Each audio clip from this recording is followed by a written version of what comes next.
Hello, everyone. My name is Yvonne Ortiz. I am the Training Institute Manager for the National Resource Center on Domestic Violence. Thank you for joining us today. And welcome to our webinar titled Enhancing Services to Male Survivors Voices from the Field. If this is the first time that you join one of NRCTV's Training Institute webinars, we would like to tell you a little bit about our work. For more than 25 years, the NRCTV has worked to strengthen the capacity of programs responding to domestic violence victims and their families by promoting effective public policy, institutional response and research, and engagement in prevention. Today, through key initiatives and special projects, NRCV works with many other organizations and partners who bring various expertises, backgrounds, and perspectives to improve community response to domestic violence and ultimately prevent its occurrence. In 2016, the NRCDV engaged in a racial justice initiative designed to transform policies, procedures, practices, and the organizational culture to be racial, equitable, and inclusive. NRCDV's internal work to advance racial equity includes the adoption of an ongoing staff engagement with the public, and it's called the NRCDV Stand. This statement reflects our organizational commitment to stand in solidarity with marginalized communities and those that are being targeted. Join me as I read the NRCDV Stand.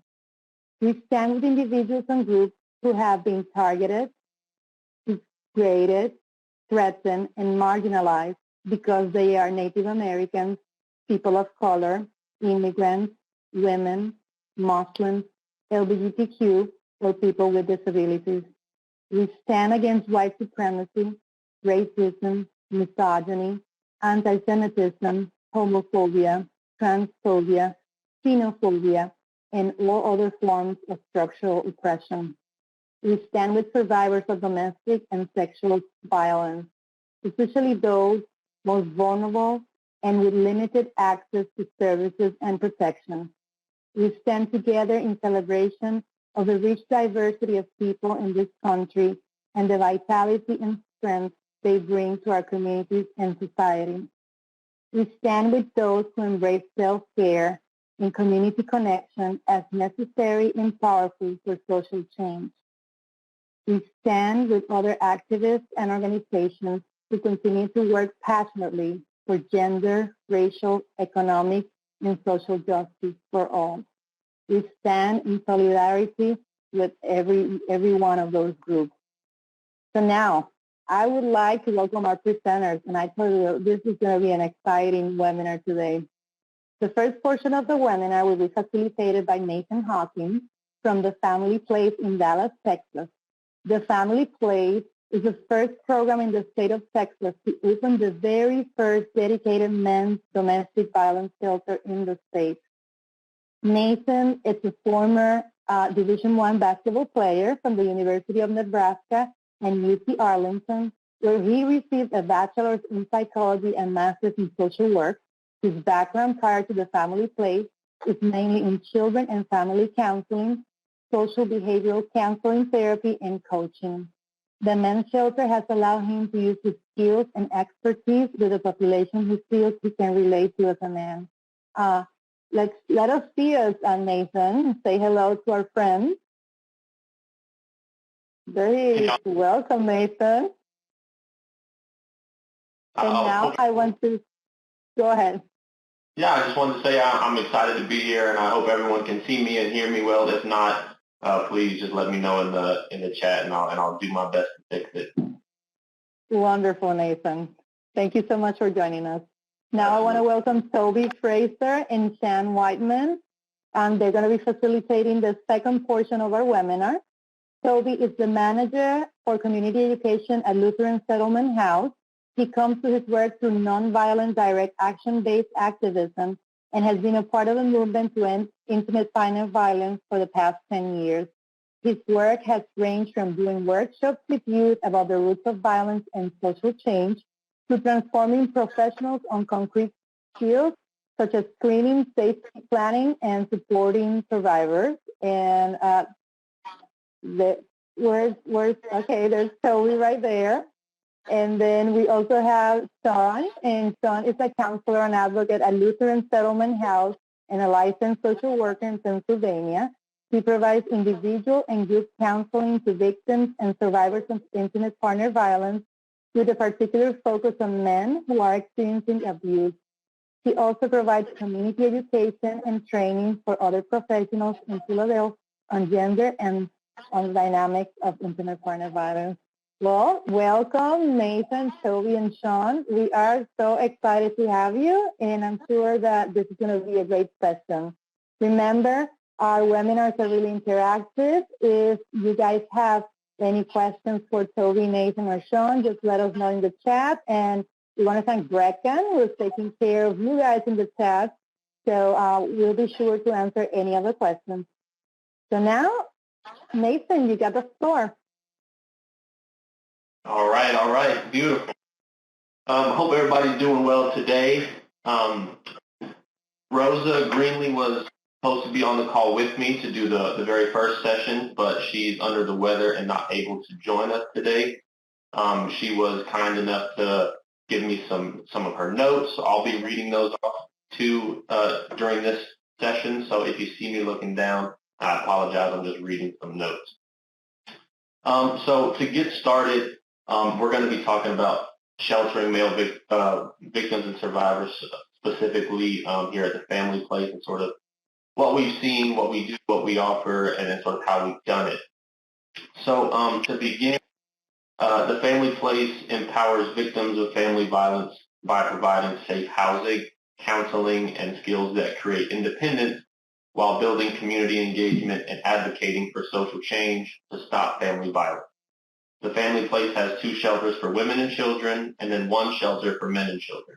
In total, we have 177 beds, 20 of which are designed for men and children over at the men's shelter. We've been serving men for a long time at the Family Place through a variety of vehicles, hotel stays, networking with apartment complexes, and things like that.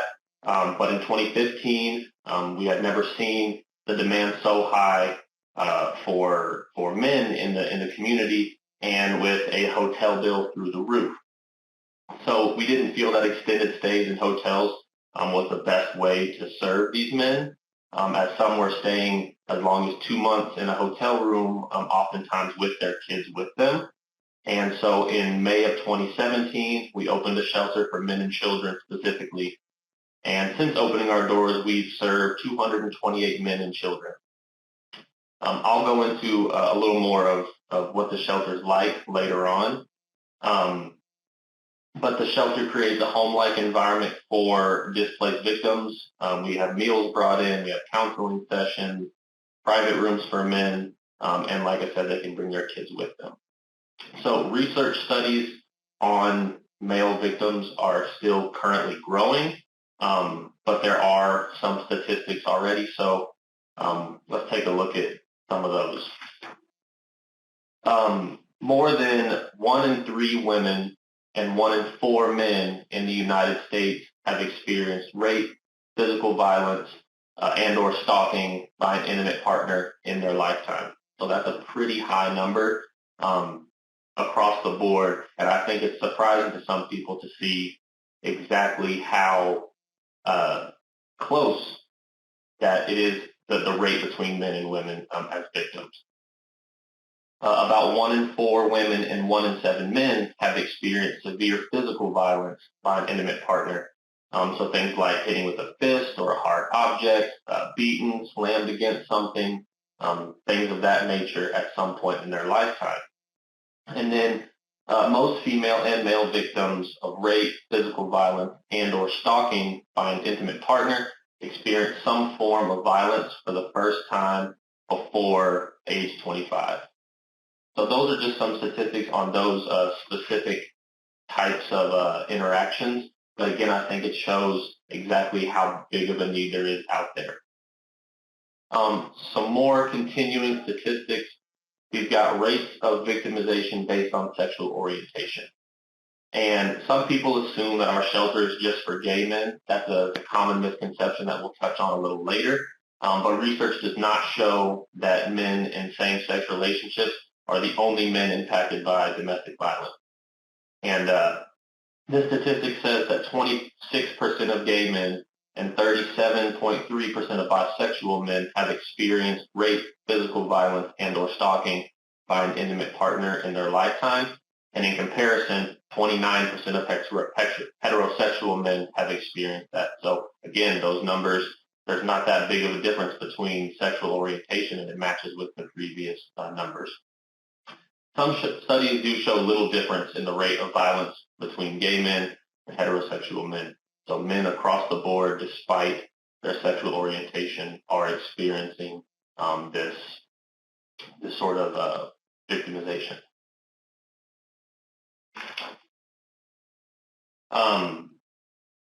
Moving on, we have a quote that says, "Any focus on differences between men and women should not obscure the fact that nearly 16 million men have experienced some form of severe physical violence by an intimate partner during their lifetime, and over 13 million men have experienced intimate partner violence during their lifetimes that resulted in negative impact." So trying to decide if men versus women, what happens more, who has it worse, we don't want to lose the fact that a large number of men have experienced this regardless of how it stacks up to women. Historically, domestic violence programs were born from the women's liberation movement of the 70s to address the need of female survivors. Advocates in the 70s worked hard to get us to a point where women were heard and believed, but now the pendulum has swung to an extreme where it's at the point where men are assumed to be the aggressor. Female survivors do represent the majority of victims seeking services today, and generally the domestic violence movement has framed its work on a gender binary, with men being the abuser or perpetrator and women being the victim. And that's what we're trying to sort of bring to light. We understand that a women-centered approach to advocacy only addresses the needs of a large portion of the survivors, and it does not address the entire population as it doesn't address male survivors. So let's discuss some of the things to consider when providing shelter services to male survivors. Some things to consider. Support from board and staff directors, and we'll go a little more in depth into all these in the coming slides. So things to consider: support from staff and board of directors, the design of your facilities, whether or not your services are segregated or integrated in terms of gender in the same place or in different places. Are your materials gender specific or gender neutral? Is the organization's name inclusive? And support of key partners. So like I said, going a little more in depth into some of these. Support from your staff and board of directors. Some of the things that we've seen that are important. So for board members, assessing the need for these services, engaging with the stakeholders for buy-ins, making decisions and acting on them, and then communicating the vision down the pipe. Staff members, some important things are engaging in group discussions about their concerns or fears. Some good ways to do hosting one-on-one conversations with staff about the vision we mentioned earlier. Providing surveys. That way we're making sure everyone's on the same page and getting their questions and comments and concerns voiced and answered. That way we can move forward as a collective. Hosting scenario building conversations. So best case and worst case scenarios. Appreciative inquiries. Encouraging staff to think, what are we good at? Or what worked in the past? So getting multiple viewpoints. Communicating what is going to change, when, why, or what's not going to change. Again, all being on the same page. And then anticipating what staff will need from the directors, the organization in terms of training, new policies and procedures, things like that. As a movement, we need to evaluate the one-size-fits-all approach to advocacy. Oftentimes, advocates and social service staff hear victimization stories that impact our careers. Most of the times, these victimization stories involve males as the perpetrators and women and children as the victims. But what if we practice self-awareness to evaluate these impacts of vicarious trauma and the way that we see survivors and perpetrators?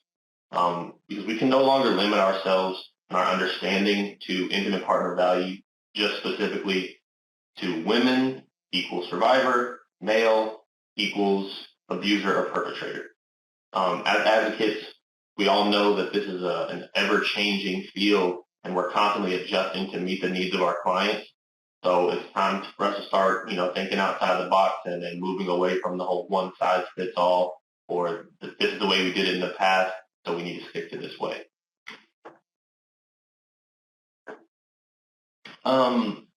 So at the family place, some of the things that we value and are like guiding principles, we like to say that we will always exhibit the courage to stand for social justice. We work from the strength of our clients, building on what they have, not what they're missing. And then at all times, we will have the respect for the dignity and the value of all individuals. So that's again, we're being inclusive and making sure that we're meeting clients where they're at and helping all ranges of clients.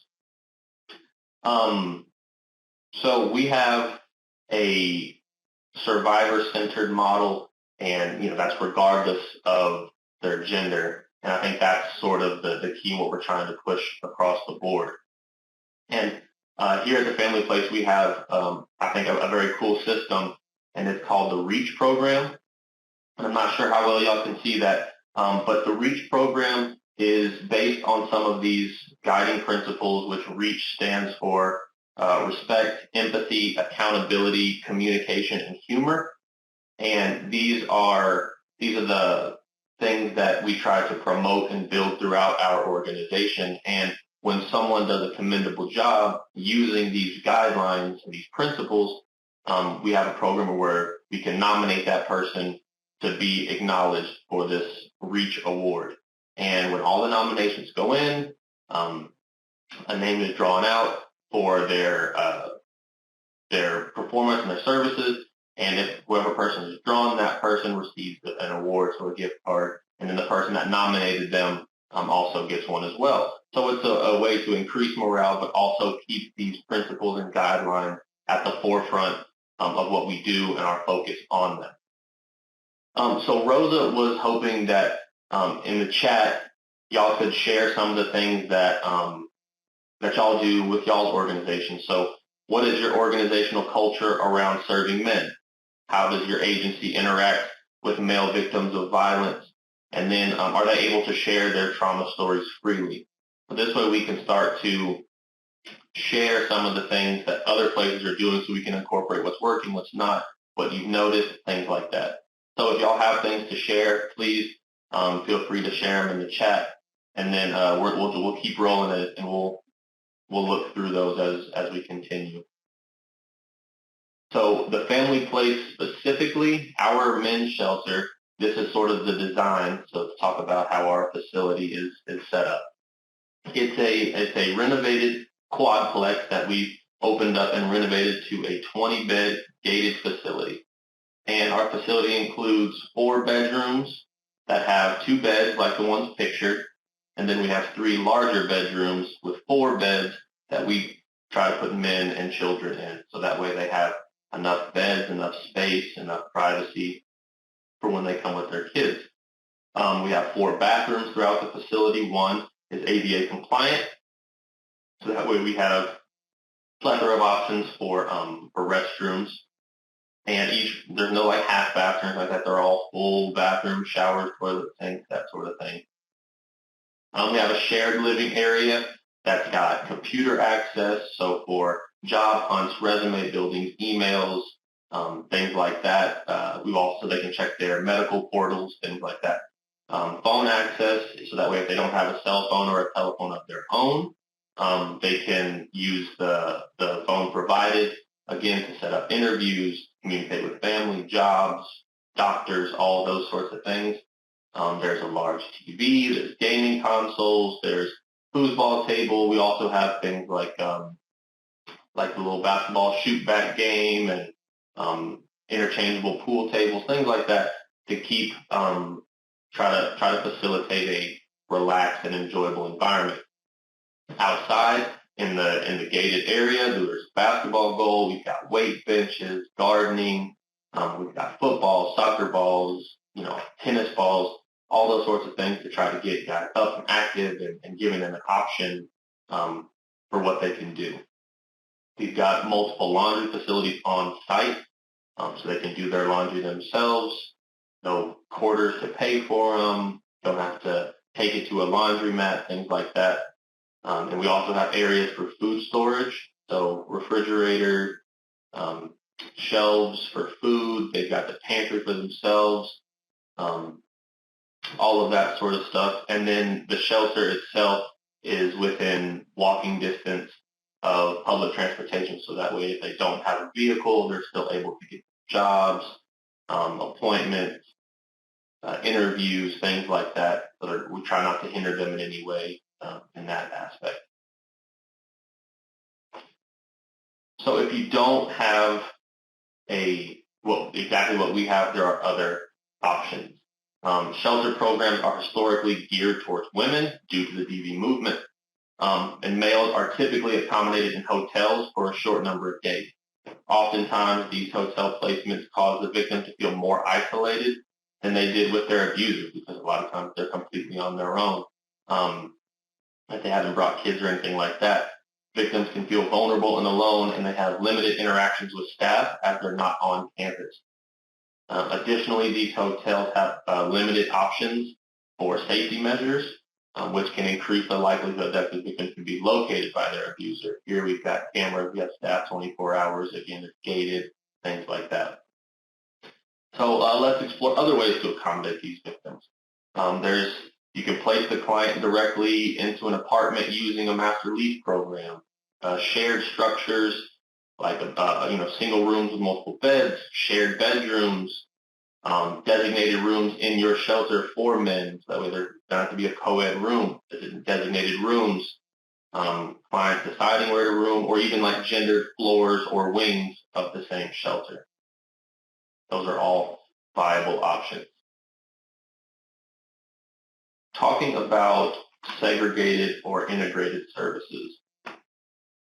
So, at the family place, services provided at the men's shelter include all the security and oversight offered at our women's shelters, and that they include case management, housing assistance, counseling, therapy services, child care, medical services, meals, maintenance, and security. And the men's shelter is staffed by a program director like myself, a licensed case manager, and then a variety of gender, ages, and races of resident advocates. That's what I say when it's staffed 24 hours a day. And our services are integrated, although our shelter is not. We're extremely lucky to have the building and the funding just kind of fall into our laps that allowed us to create a shelter to house men in their own space. Male clients get the same therapists, medical services, legal services, housing services, and employment services as the women that are served in the other shelters. They're exactly the same. They even receive them at the same locations. So again, our services are integrated. In the men's shelter, we address the immediate trauma that brought them to the shelter in order to empower survivors to recognize signs of domestic violence and prevent re-victimization. And we'll go a little more in depth into some of those programs and groups that we use. Forge Forward recommends integrations, and let's kind of look at on the screen of why. So some of the possibilities of recommending integration is because it avoids re-victimizing the survivor. Oftentimes, survivors already feel alone or like they don't know who to reach out to, and oftentimes they cannot request services because they fear that they're not going to be treated with respect and dignity, and that's a form of re-victimization. As Yvonne mentioned, this is a part two, and in the first part of this, they talked about some of the experiences they had with some resources, and a lot of times guys were talking about being laughed at or blown off or told, you can't be abused, we don't serve men, not believing in things like that. So another reason is it minimizes your overhead costs. Integrated sheltered structures that house all genders, that reduces the total cost to agencies by not having multiple locations, and you can provide more comparable services to all survivors, because it can kind of get easy to get away from the same integrated services at different locations. And then transgender survivors are not forced to pick a gender. And this is something that's becoming more relevant in the current time. But imagine a transgender person who's already going through the struggle internally with their support system, their community, their surroundings, and now needing services, so they're in a vulnerable position, making them choose, okay, well, which are you? But if your services are integrated, we serve the victims regardless of their sex or gender identity. So those are some of the benefits that you could see from having integrated services. DV agencies know the most important thing for a victim is to feel heard and for someone to believe them. And if there's fear that a male victim is going to reach out to an agency because of their gender, well, then we're failing to serve the survivors that we're trying to be there for. So that's some of the reasons that integrated services makes more sense than segregated services when it's applicable. Continuing with that, are your materials gender specific or gender neutral? So some ways to kind of figure this out could be creating a focus group to review pamphlet materials, website images, things like that. And you can have the focus group discuss what are your initial thoughts when you see this stuff. Do the images reflect the diversity that we're trying to portray? And then what messages would a victim receive if they were to view the document? Another thing to be mindful of is being attentive to the images and messages throughout the agency. So posters on the wall, magazines in the lobby, things like that. Those can all relay a message. For instance, do you have all Women's Day magazines in the lobby or the waiting area? And if so, what message does that send to the male victim and vice versa? You can change agency data collection forms as needed to reflect these things. Be mindful of language. Gender alone doesn't determine who the abuser is, like we talked about earlier. The notion that women equals victim and male equals perpetrator. We need to be mindful of the language because just saying those things does not always equate the two. And then challenging the hotline advocates to screen differently. Can you tell me about the worst time? These are all examples. Do you ever make certain decisions because of what you think your partner might do? What are you most frightened about given your current situation? Those are all gender neutral questions that anyone can answer regardless of if they're a male or a female. I see we have some questions over in the area, and I promise we'll get to them. I just don't want to get derailed. Okay. Moving on, is the organization's name inclusive? Agency names that are gender specific leave victims of domestic violence with a negative view on how they can reach out. And this can add to their fear that no one's going to believe them, men shouldn't be victims, etc. But if it's an inclusive name, then that can seem more welcoming and approachable. So our agency names hold power and send clear messages to the community about who we are and what our agency stands for. So that's why you need to be mindful of the agency name. What does the mission statement of your agency say about survivors? If a name change or brand change is needed, consult with board and stakeholders. So like going back to the mission statement, sort of those principles that we talked about from the family place, all of those were very inclusive and gender neutral. We're just saying we're serving all people and treating all people with the same respect and the same attention. So continuing on, support of key partners. And this could be from things such as law enforcement, medical services, faith-based organizations, veterans programs, colleagues, substance abuse centers, LGBTQ plus community centers, social service providers. All of those are building a network together of support. And all meetings with stakeholders should be viewed as an opportunity to create partnerships for the future. Encourage your connections at partnering agencies to have summits to discuss increasing services offered to men. Continue the dialogue. Seek out organizations that focus on servicing men and invite them to give you suggestions. These are all very important things that may not make initial differences, but will start to as this process continues. So that's sort of from an agency side, and we're going to transition into sort of the social, behavioral, practical stuff that we do at the family place. So while I get that all ready, I think it would be beneficial if we all in the chat, if there's any sort of resource or organization or group or service that you work for, that you know of, that you partner with, that you refer people to, that serve men and sort of have these principles and guidelines to themselves, I think it'd be really awesome if we could share those in the chat, as we have people from all over the country and from all different places. And that way we can start building that community network for male services. So it could be, well, this police department works really closely with us, and they know that when they call out to domestic violence calls, that we're an option. Or it could be, my church has a food pantry or does fundraisers or comes out and speaks to the guys. Or it could be, any sort of a homeless shelter that goes above and beyond, any sort of resource that helps with this. I think that would be great if we could start to share those with each other so we can build that network.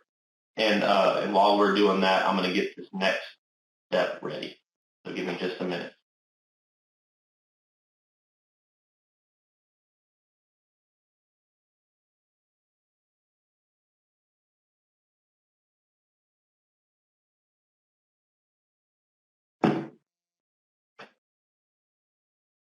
Okay.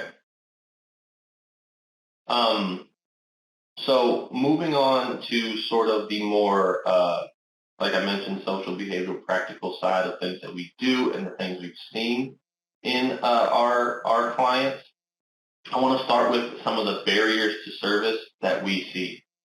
And like previously, we'll go in depth into these a little more, but some of the common barriers that we see are lack of service providers accepting male survivors, a belief that no one will understand or believe, diminished self-worth, fear or risk of harm if services are sought, shame, minimizing violence, not recognizing that they've been victimized, and in a same-sex relationship, but not out to family and friends just yet.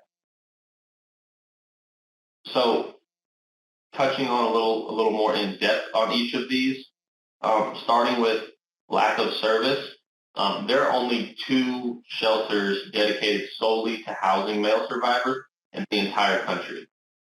Yes, there are integrated shelters and organizations and services that serve and house both men and women, but talking specifically about the places that solely serve men, there's only 2 in the entire country. There's us at the Family Place in Texas, and then the Taylor House Domestic Violence Shelter for Men in Arkansas. And we're the only one of those 2 that allow them to bring their children. So there's already the men are already at a disadvantage in terms of just the sheer number of services available. Tying into that is the need for services outweighs the resources available. And I think us as social workers and advocates and counselors and really any social servant or person in a helping field, we can all kind of agree that the need will probably always outweigh the resources available, and that's just across the board. So whether it's domestic violence or homelessness or medical services or any sort of problem issue that we're having, the need's always going to outweigh the resources. And if it weren't, we'd be living in a utopia, and unfortunately, we're not there. So that being the case, it is becoming a popular topic in a lot of political campaigns, which is great. And we want to continue that dialogue and continue to focus on the issue and advocate and push for male survivors. Because if we look back to the second slide we saw that said, 1 in 4 men experience some form of rape or stalking or physical violence, and then that we're talking more than 25% of men are dealing with that. It's definitely a need that's out there. Another barrier is the fear of and the risk of harm for seeking services. And, you see a lot of times in these domestic violence relationships that there's monitoring of phone calls, text messages, and appointments, and where you work and your hours that you work. And oftentimes that can lead to abusive partners showing up to work. And we've had clients here who've lost their jobs because their abuser is just continuously showing up and calling work, and it's causing issues for the client and then the business as a whole. And that's, the power and control of that can lead to a lack of privacy, which makes them feel that is it worth me reaching out? And that's like why our website, if they're on our website, there's a quick exit feature. So that way, if they feel that they're not in a safe place to view that, they can get right off the website, and they can take them to a different one so that they're not seen. And then threats of violence, self-harm, legal action, things like that. That's a common theme and tactic used. And some of you may have heard of it, some of you may have not. Power and control wheel or cycle, and that is basically the cycle that we oftentimes see survivors of domestic violence go through, and that can be there's the violence or the manipulation, the oppression, the isolation, whatever the negative behavior is that's happening. That leads and it builds to a climax or a clash or an argument or a leaving or reaching out for services. All that negative stuff leads to that. And when they get into a fight or they leave or the clash or climax happens, then there's apologizing or changing behavior or these promises by the abusive partner. Say, hey, I won't do that again. I'm sorry. I was wrong. I had a bad day, whatever the case may be. Or we can see these threats of violence of, well, if you leave, I'll do X, or that you're nothing without me. You don't have the money. I control the money, all these things. And all of those are tactics to get the victim or the survivor to return. So when they return, things are all gravy, all copacetic. Things are good. We're back in the honeymoon phase. And then the cycle restarts because we start to see the nature come back out of these negative traits, the violence, manipulation, oppression, those sorts of things we talked about before, and it just continues. And it's a hard cycle to step out of, but it's one that gets people sucked in, and these services that we're talking about are ones that can help someone step out of that and move into a more positive situation. Another barrier is the idea that no one's going to believe me or understand me if I come forward with this. And there's a multitude of reasons. A common one that we've seen is religious beliefs. It could be strict religious beliefs on divorce or duties as a spouse. So, you're supposed to provide and you're supposed to do X, Y, and Z. And if you're not, they have a right to be mad. Or, yes, this relationship is toxic, but it's against my beliefs to step out of this marriage, to get divorced from it. That's a common one that we've seen, and that's a tough one to deal with because of these roots that you've been brought up in, but it's one that we can start to work through. Another common one is the idea that men can't be abused. And that is, this area is one that we're going to be hitting on a lot, and it's the stigma that men can't be abused for whatever reason. And there's a bunch of pieces that go into that. There is the idea that women, and we touched on it earlier, that men are the aggressors, so that if a woman is acting out in violence, it's in self-defense or retaliation after a man does something first. And that just is not true. Women can be just as aggressive and violent as men, but that in and of itself is part of the issue, and that is that most people view abuse strictly as physical or violent, and that's not the case. And again, we'll touch on that later. A common thing I get, I know that when I tell people what it is that I do, people assume that we're just a homeless shelter. And because, again, they don't believe men can be victims, so how can you have a male that's in your shelter for domestic violence as opposed to a homeless shelter? We've had interactions with counselors where we're saying, hey, if you come across a client that's dealing with this, we're here for them. They go, no, I'll just send you homeless people. Well, and that, unfortunately, that's not the population that we're trying to serve, but that's a common misconception. Some other ones are that there's a disbelief that you let a woman beat you, and again, that ties to the idea that abuse has to be physical, and there's so many other forms of abuse. And then probably the most common one that I get is, and Rosa touched on it in her notes, is that people think all the men that come to the shelter are gay.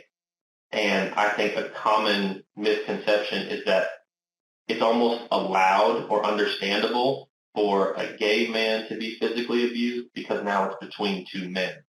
And that's wrong on multiple levels like we talked about, but we serve, honestly, probably the majority of the men that come to us are not gay. So that's, all of those things are issues and barriers that guys have to process with before they reach out. Another common one is shame. There's a stigma surrounding how men should act. And, it's oftentimes men can be considered weak if they reach out or speak up against how they're being treated. And that is something that can be instilled in men from an early age. Men are taught that men do X and women do Y. Men play with this toy and women play with this toy. And it's a very black or white thing. And oftentimes the male traits lead to promoting a shameful feeling if we reach out for help. Take, for example, support systems amongst friends. Let's say there's a group of men and a group of women, and it's most support groups for women are more supportive in general than men seem to be, and maybe that's because men feel that they're, again, I shouldn't be, I feel for you, I feel what you're saying, because men aren't supposed to feel in general. But let's say, for example, that a woman presents, hey, I'm being abused by Jerry. Well, her, all of her friends are going to say, oh, absolutely not. He's not going to do that to my girl. What's his address? I'll call somebody, come stay with me, that sort of thing. But if a woman were to present something to her support group that is deemed a manly thing, let's say becoming a welder or a bodybuilder or something like that, she probably won't get the same support as the other scenario.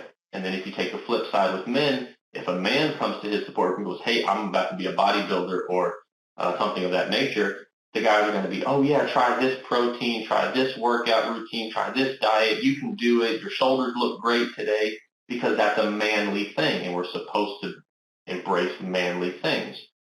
But if they go to their support system and say, hey, Heather is abusing me, they're probably not going to get the same support because the men don't know how to process it. aren't comfortable supporting someone like that. They don't think it's possible, whatever the thing may be. But that's part of the issue, is that it should be equal across the board, and we should be able to support one another and come forth with those things. Another barrier could be diminished self-worth, and power and control can lead to poor self-esteem. And if you think about it, constant pressure by an abuser can make the survivor feel small and unimportant. And if you're just getting bashed every day, it's going to be hard to feel like what you feel or say matters. And another part of that is they can begin to expect the abuse or believe that they even deserve it.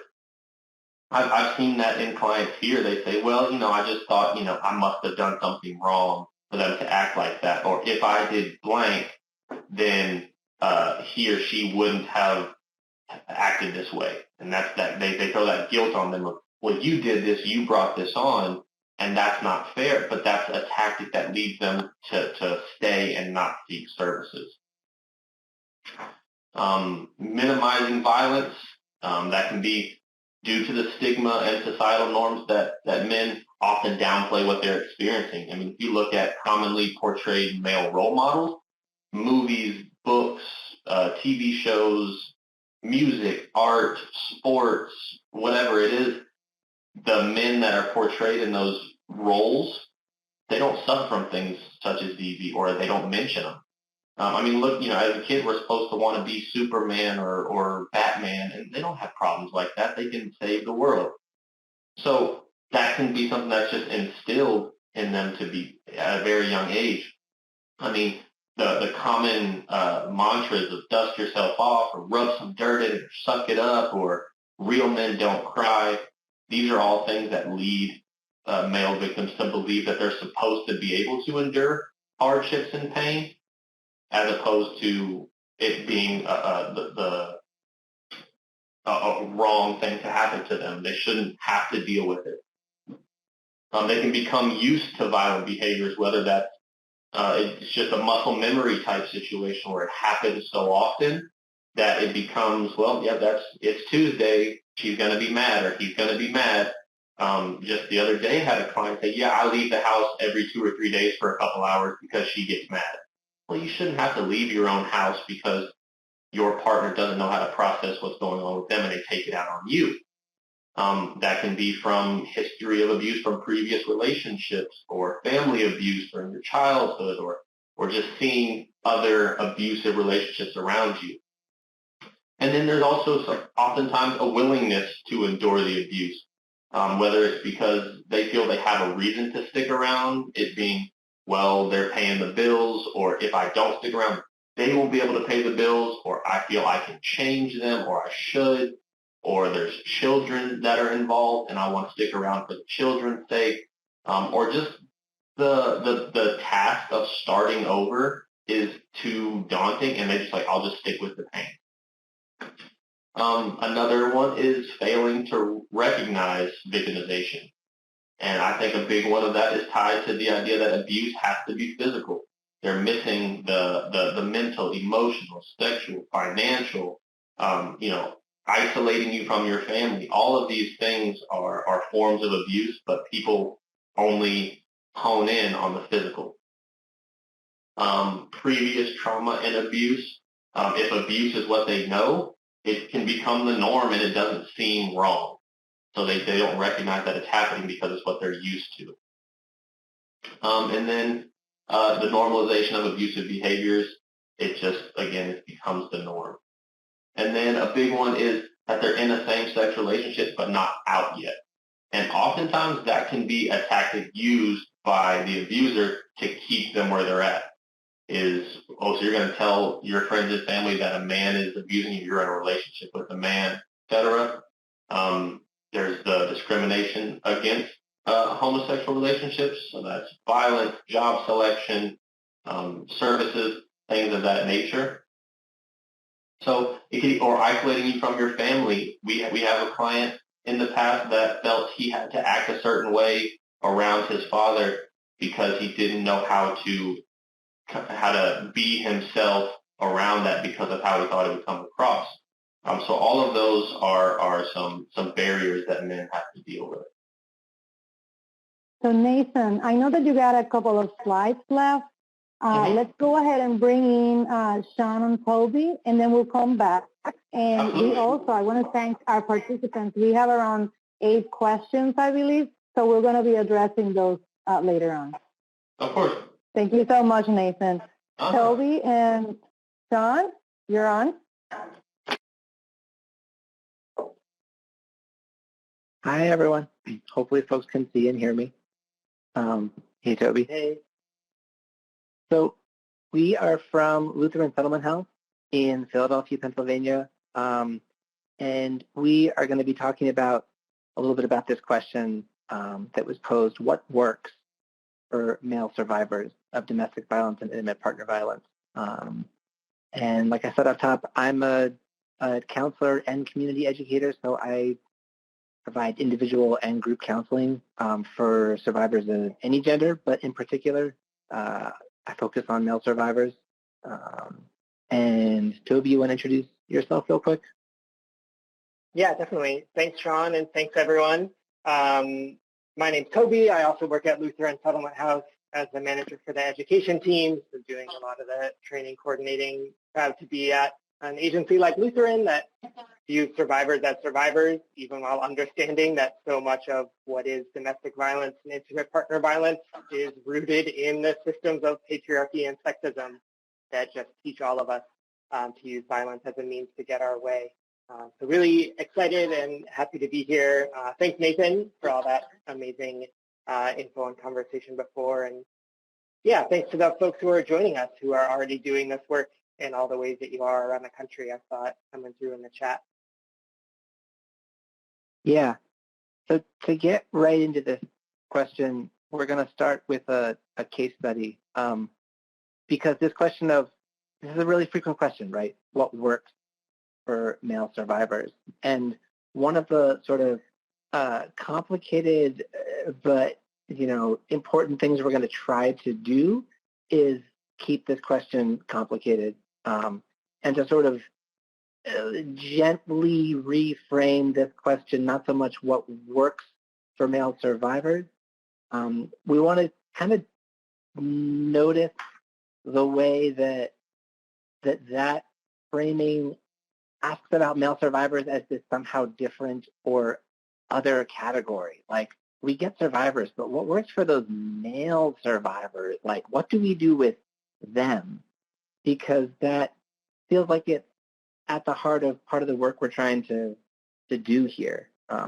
We really try to treat survivors as survivors, to then ask what are the particular strengths or barriers that survivors might face as men, without losing sight of the fact that, right, like, male privilege is real, gender privilege is real, patriarchy is real, sexism is real, and all of those things are happening, and they affect us and they affect the people we work with. But the way that we think and feel about the people that we serve, including male survivors, has such a big impact on the quality of the services that they get and the actual experience that they have. So we reframe this question not just because it's like intellectually interesting or like a good thing to do, but also because we get this feedback all the time from men at our agency that they really notice and they really feel the stigma when it's happening. They feel the sort of suspicion or the questions about them when they call the hotline or when they kind of show up at the front door. So that reframe is important because it affects directly the experience that clients have.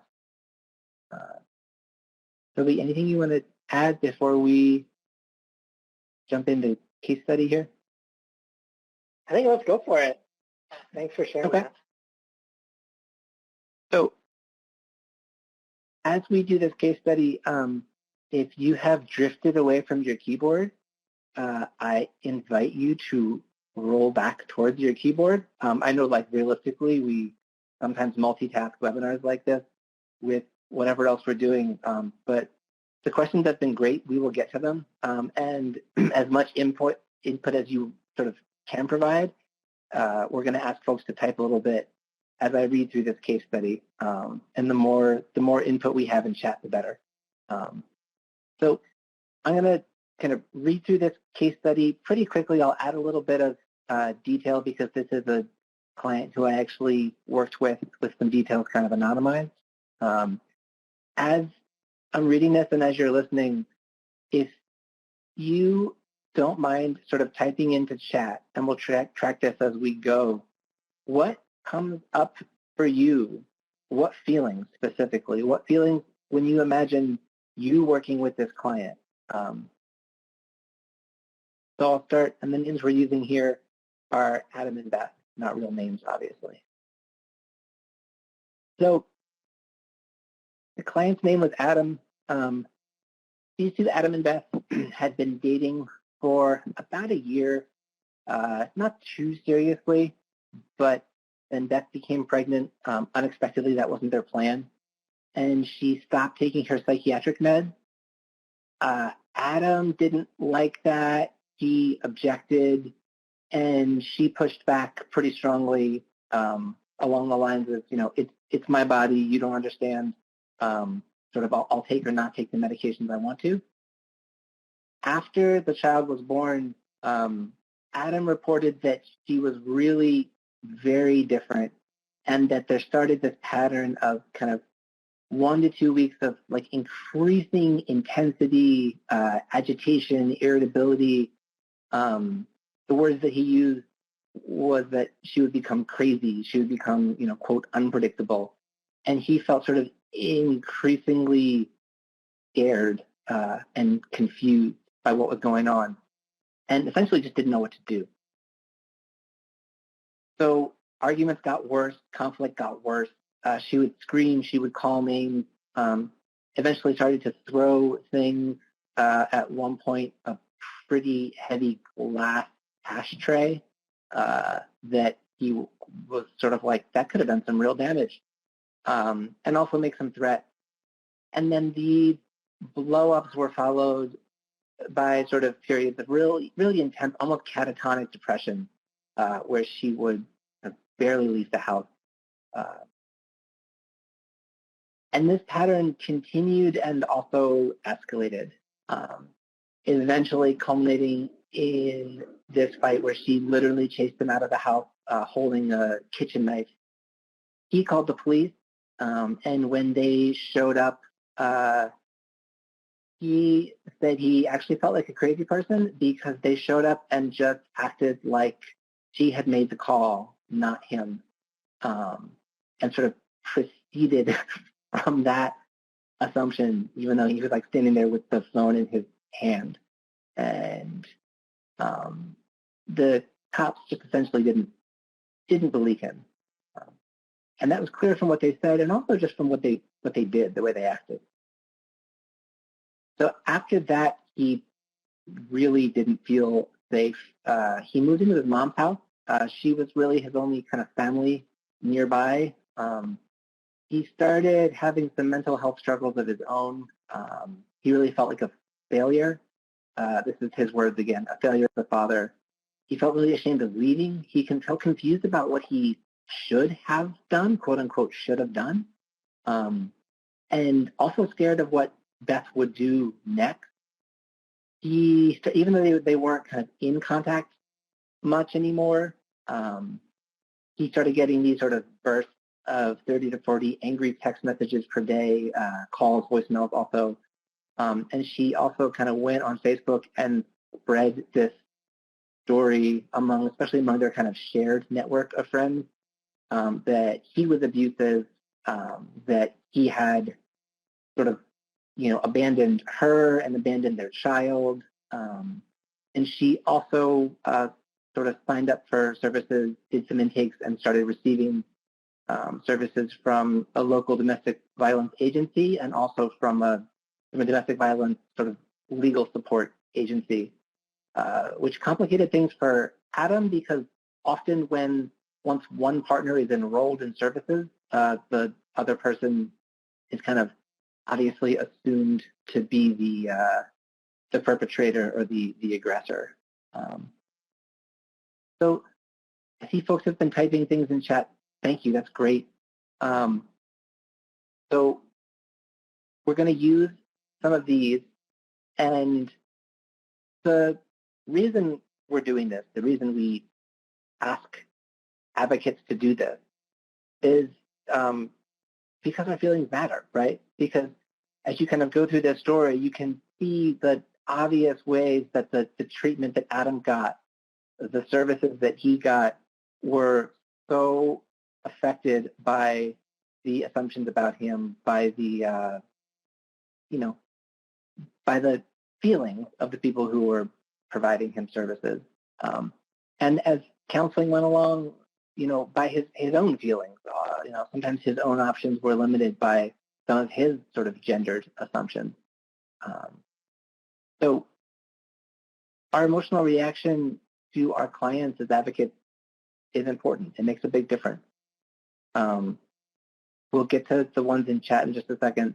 I mean, I can say, as someone working with Adam, just to be real about sort of what I was thinking and feeling, as this story unfolded, there's a lot to it. There's a lot of moving parts.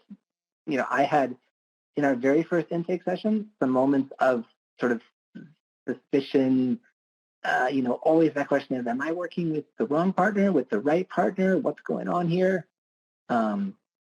I had some fear for just the safety of the child.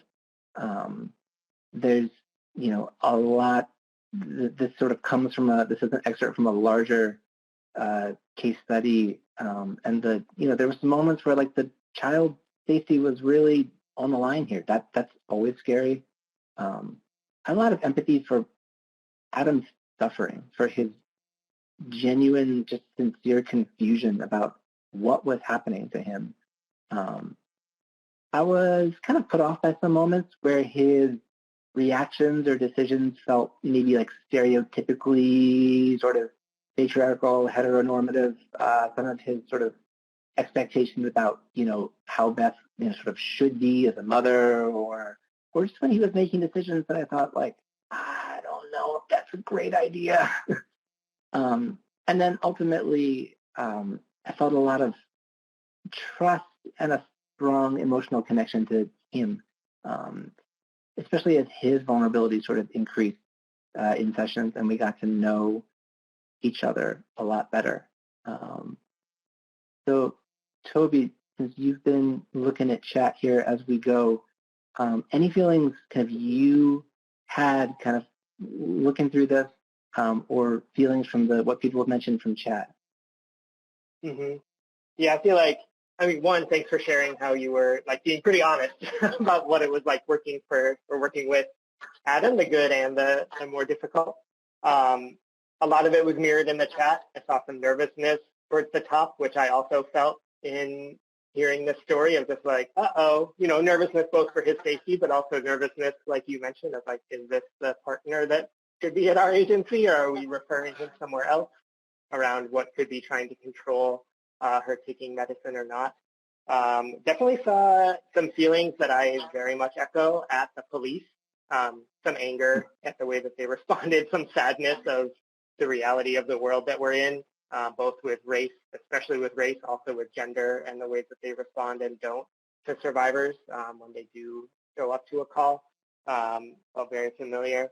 Something I didn't see in the chat, but definitely felt, and maybe it's somewhat from knowing other parts of the story, but feeling some sympathy or just like tenderness towards Adam around the moving in with his mom piece. And I think that's something that, Sean, you've mentioned before, of like when femme survivors are like, oh, I can go stay with my mom. It's like, whew, dope, go stay with your mom. When a man is like, I'm moving back in with my mom, my socialized male response is like, bummer. Glad you got a place to stay, but whew, that is tough. And so definitely want to be honest about that. But otherwise, I think what you wrote on the screen pretty much tracked for what I saw as well. Lots of desires to validate him and looking for ways to make sure to track evidence if he was going to go a criminal justice route at any point. Mm-hmm. Yeah, thanks. So why are we doing this exercise? Why are we sort of paying attention to what comes up for us hearing these stories? And the really straightforward answer is because advocate feelings translate into client experience. And to try to sort of highlight that direct connection, I've taken some of the sort of feelings, the really common feelings, either that I have or that I hear from others in this work, and tried to connect them to like actual feedback, like the words of male survivors, like things that they have said to me, usually after we've gotten to know each other a little bit, right? Like in the 5th session, in the 8th session, or when we're kind of wrapping up and we're, at the end of that process of developing the rapport and the trust that leads to a real connection. But so many of the feelings that come up in the assessment process, and there was a couple questions about that sort of like assessment process, and the feeling there really affect that assessment process, right? So anxiety is such a common one. I think often that question of like what works for male survivors is a reflection of that anxiety or that kind of unease with a sense of like, yeah, but what about when it's a man? And the thing I've heard from clients is that just variations on that, I could just tell no one believed me. And usually they're talking about something pretty subtle. Usually they're talking about a tone of voice. They're talking about the way that someone was asking questions, even if they were asking sort of like open-ended or neutral seeming questions, but in a way or a tone that reflected that kind of sense of anxiety, like I don't know about you. Skepticism, that's an understandably common feeling, right? And I've heard men say, I don't think they were expecting to hear a man's voice on the hotline. I don't think they were expecting, kind of my face at the front door.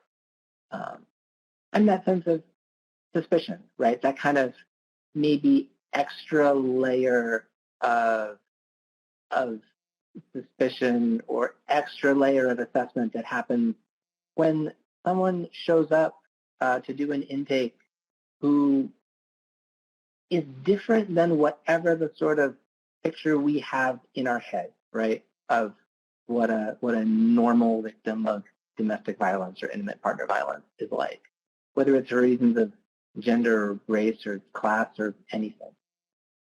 And it takes a while to get over. Like the feedback I've heard from clients is that it, when they encounter suspicion, it takes them a while to actually feel and actually trust that the services are for them, that they want to be there, that they're welcome there, that they're not going to be looked down on and not going to be judged, which you could probably recognize those fears from absolutely any survivor, right?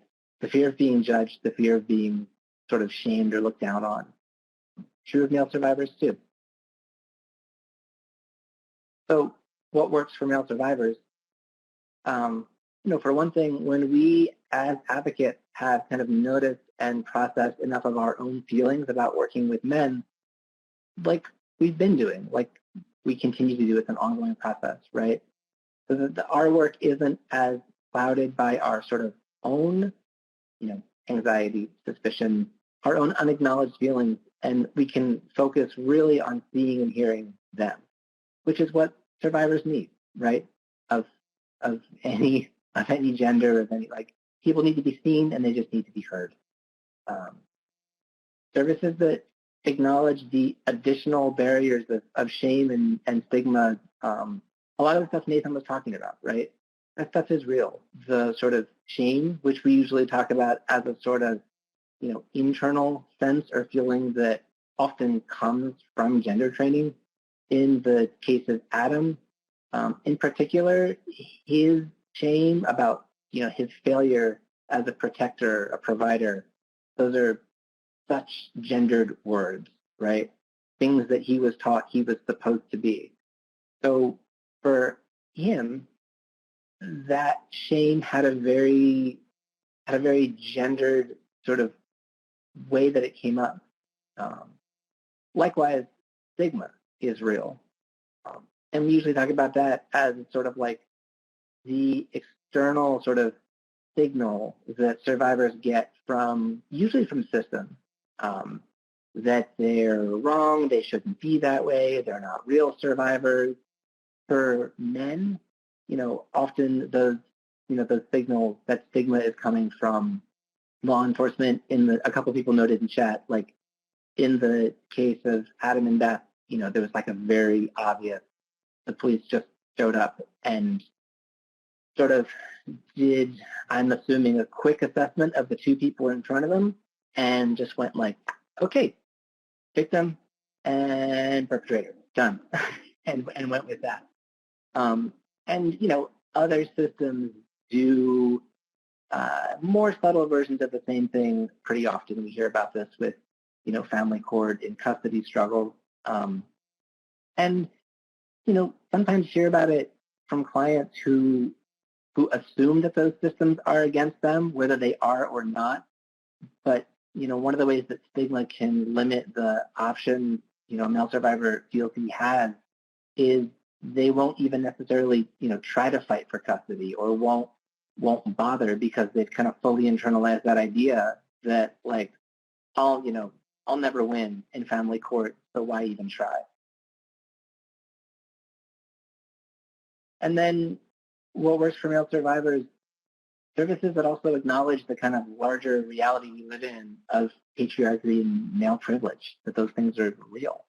So that with our clients, we can also maintain some accountability and help them notice when moments of entitlement or kind of assumptions they're making that are rooted in gender norms might actually be barriers for them, might be holding them back. One example, like I just mentioned, is, men will sometimes tell me like, there's no point, why even bother trying for custody? Why even, and we have to talk about that. We have to have that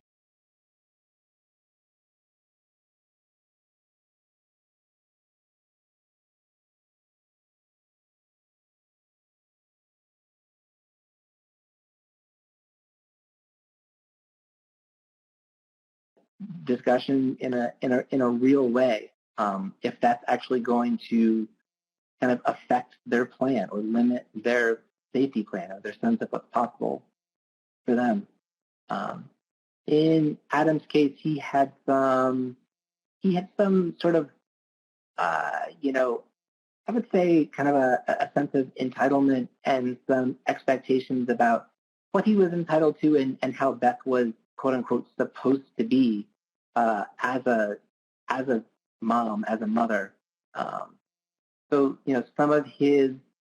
there were sort of like moments where he felt a real sense of kind of grievance that she wasn't living up to some pretty gendered ideas he had about what he was entitled to.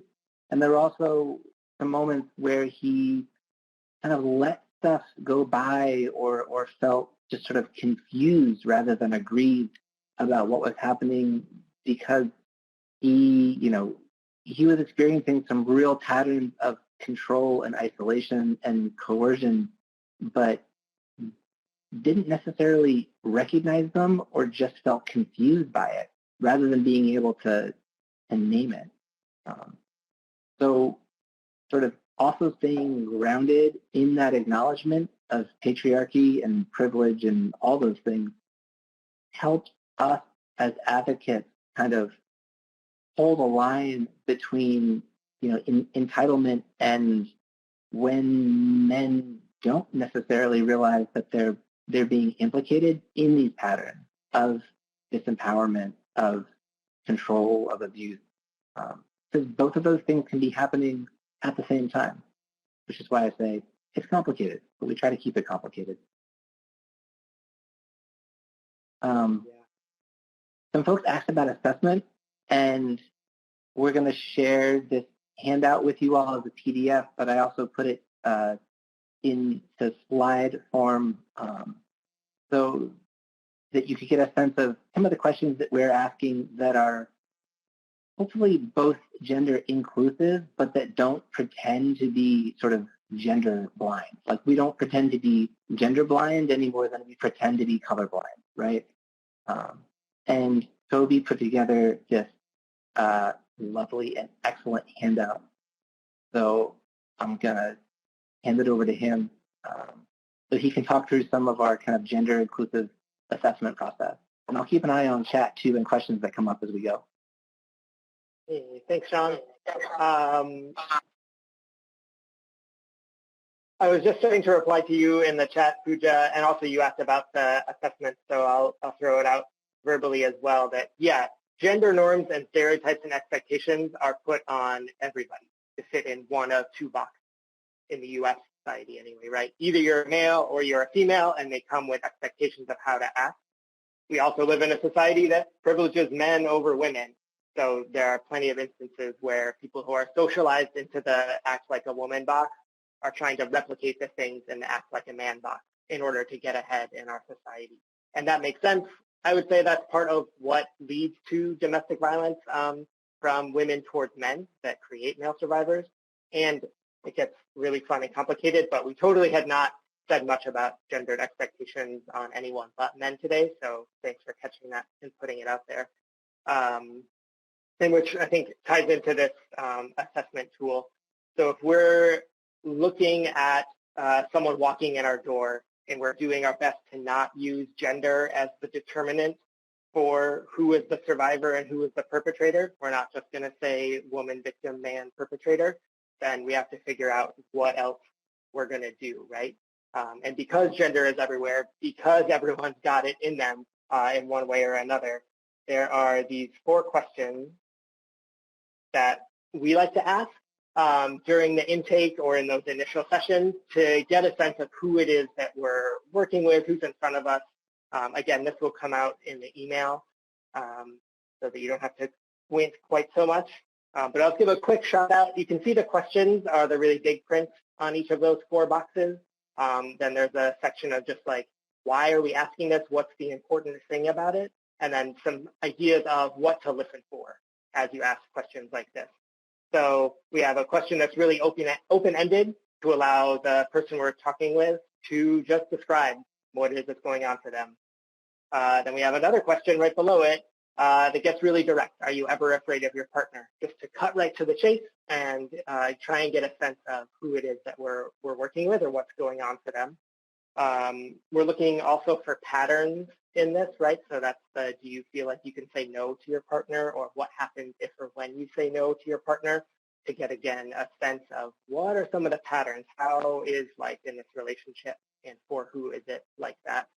And then that last question on there, what do you want for yourself? Just to recenter on, this is the person that we're working with. We want to have an empowering stance and really make some space for the survivors and the people that come on our door to get a chance to think through something like that. What do I want for myself?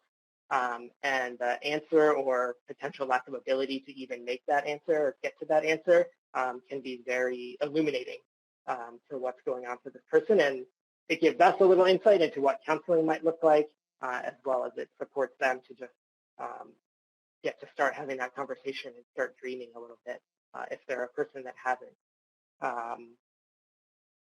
So this is the basic. I'll go back to the previous one just because it has a couple other words about, again, what we're looking for are the patterns in the relationship, what's happening to try and assess for it, because we're not trying to use gender as the only determinant for who might be a victim and who might be a survivor. And we also want to approach this, or we choose to approach it from a stance of even the person causing harm in a relationship deserves support. It's just that our agency isn't the place that can support them. We're not equipped to do that. So if we ask these questions and find out like, oh, you know what? I think we're working with the person who causes harm here. we're going to provide them a referral out to another agency in the city that's able to do that work, not because we think that they're a bad person and don't deserve our help, but because that's not what we specialize in, not what we're able to do well. So this is not, it doesn't get to the exact question of how do we screen differently for male victims or female victims, but this is how we try to screen for everyone who walks in our door to get a sense of who we're working with. Sean, does that land for what you were thinking? Yeah, thanks. And I think that the question earlier was, I would love to hear how you screen for male victims differently than from female victims. And I thought that was such a great question, partly because it gets to that complexity of we do and we don't. Like, these are the questions that I would ask anyone who I was doing an intake with. And, you know, I want to acknowledge that, yeah, like, gender is real, gender is everywhere. And as I listen to the answer to these questions, I might be, you know, sort of considering a little bit differently some of what's on that slide, you know, just earlier, you know, sort of like gender training might change the feelings that different survivors have access to, the way they express themselves, you know, the way that a man expresses fear or acknowledges or doesn't acknowledge fear might be different than a woman, different from a trans person. So all of that is real, right? And if I'm really assessing for abuse in terms of power and control, then those questions are truly about patterns of power and control. They're not really questions about gender. So they're not different for different genders, even if I'm keeping gender in mind while I'm kind of hearing the answers to those questions. Thank you, Toby and Sean. That was a great presentation. And now we go to the questions. Let's see. Kathy, and I know that you can see it. I'm going to read it. This is a general question for the three of you. He's saying, I would love to hear your perspectives, experiences, and suggestions around male survivors' experiences with housing stability. So post-shelter, what are the needs and experiences accessing housing resources? For an example, transitional housing, rapid rehousing, permanent supportive housing. Any thoughts on how the coordinator entry processes have been for male survivors via local continuum of care? Any of you can answer. Yeah, sure. I've got a quick note. One thing I've noticed is that the guys that come to us and then leave us without a good core of coping skills and life skills are the ones that struggle more with post-shelter housing stuff. So having things of supportive housing or just having a sort of skill-building network to create those skills to be independent and successful, I think play a huge role in how successful they're gonna be once they leave us. Anything you guys want to add, Toby and Sean, before we go to the next one? Or we're good? All right, let's move to the next one. At what age are men allowed into a shelter? I'm assuming that one's for me. Yes, for you, Nathan. Right, no problem. Yeah, we 18. Yeah, I mean obviously kids can come with their fathers, but yeah, we've had people as young as 18. Okay, great. And let me see. Tiani says, can you speak about the financial impact you have identified in male survivors?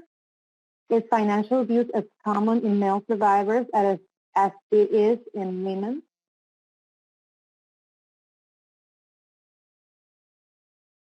A fun, complicated one. I could say a quick word about that and then hand it off.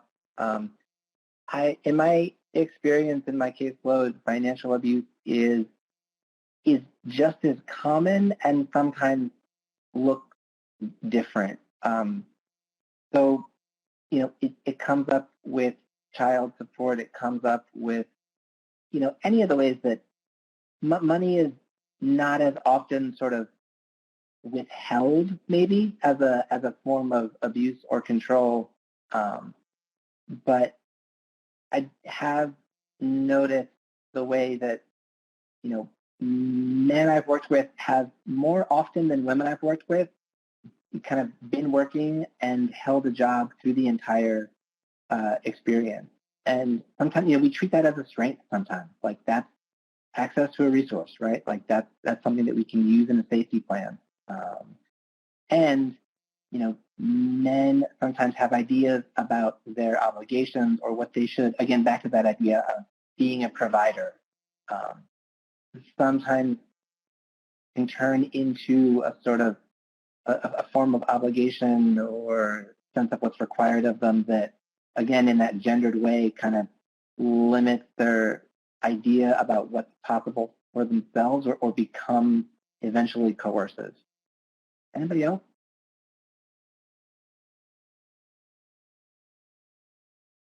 I would just add, and I think, again, it's something that I've learned from you, Sean, is that occasionally, thanks to male privilege, that while financial abuse occurs just as commonly and it can look differently, that the way our society is set up is that sometimes male survivors have an easier time getting and maintaining a job because there's less expectations on childcare, all the other reasons that that male privilege makes that possible. So also thinking about the ways that our society can set people up when we're safety planning around what options are even available. All right, and I see one last question, and I believe somebody from the family place answered this question, but I'm going to ask it again. Are trans survivors able to be housed in accordance with their gender identification at the shelter? And that would be for Nathan. Yes, that was Paige, our CEO. She answered that in the chat. But the answer is yes. Yeah. They're housed in accordance with their identification. Absolutely. Let's see if there are any other questions.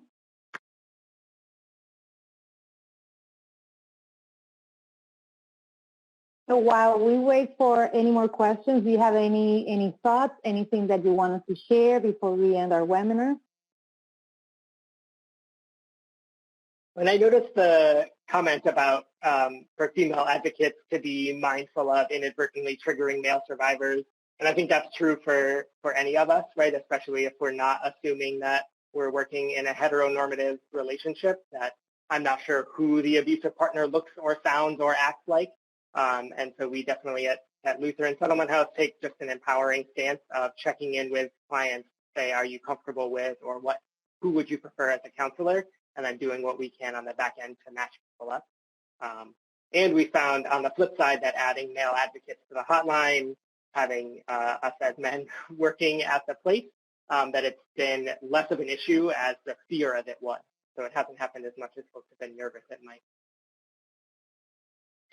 Yeah, and it can be a really powerful discussion with someone, sort of like what is the identity of the counselor you want to work with? What kind of person do you want to work with? And depending on where someone is in the process of acknowledging what's happening to them, processing it, or healing, they might want to work with a male or female counselor at different points, at different kind of times along the way, because of where they are and kind of what they're processing and their own process and counseling.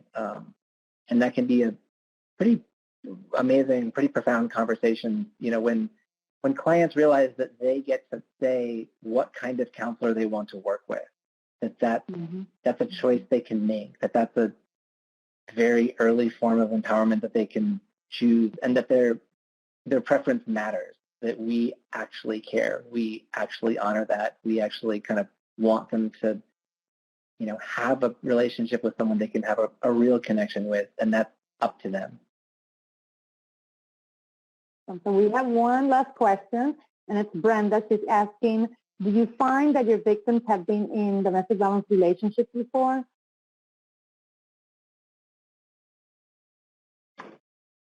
I think me personally, I've seen a little bit of both. You see clients that have been in those relationships before, and it's a common thread throughout their story. And then you also see ones that this is their first experience with it, or they've been in one the entire time because they haven't figured out how to step out of that cycle or found a way or a resource they're comfortable with. So I don't know if I would say one more than the other, but we've seen both. Fellas? Yeah, agreed. Oh, we have another question. And it's from Shanice. And Shanice says that she lives in Charlotte, North Carolina. I don't believe we have shelters dedicated to men. So should I recommend they reach out to the ones we do have for access access to something else?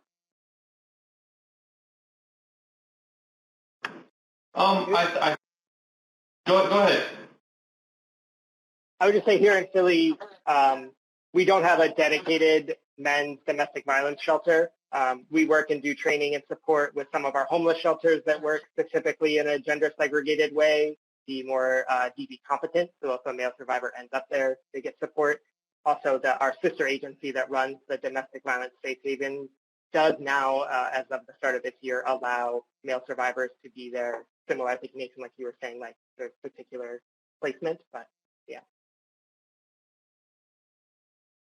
Yeah, absolutely. That's what kind of what I was going to touch on is if there's not a specific place for that, it is never a bad idea to reach out to what you do have and see what's available because there could be, oh, well, we partner with this place or, well, have you tried this homeless shelter or go to this organization?